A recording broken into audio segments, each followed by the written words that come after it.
We're going to say, why is that true? What's the belief about that makes it true? I believe this because I feel dissatisfied a lot of the time. So maybe this is a different metaframe, no matter what, because that's how I feel. It's my constant feeling. And so then you go, okay, now let's look at some of these, changing the frame size and maybe expanding it in different ways and finding some possible counterexamples. And so you get something like, you breathe enough air to live. So at least you're doing something where hopefully you're getting enough, you're still alive. That you've learned enough language to communicate. There's enough there.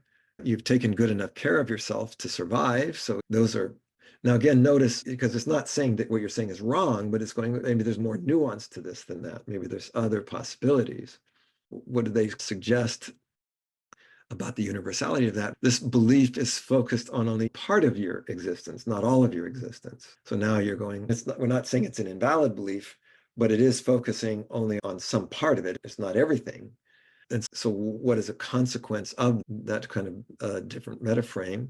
So there are many places where maybe you do have enough, even more than others. And if we chunk down a specific example of that, and the fact that you have I could pick anything, any X is probably more than most. If you have food, if you have a place to sleep, there's a lot of places where maybe you do have enough. And then what's the consequence of that? That actually, there's probably a lot that you have to feel grateful for. And so it's the opposite of not having enough. There's probably a lot that there is to be grateful for. So again, the idea here is we're doing a series of these kind of counterexamples, which are, again, from the patterns perspective, they're either questioning a consequence or they're questioning a contingency. And then by doing all these things, you're starting to reduce the probability that of the universality of this belief, that it's probably not always the case, that it's not never and always and etc. And then again, I think the other interesting thing that you do here is you're putting a metaframe around the metaframe of why I believe the belief to begin with.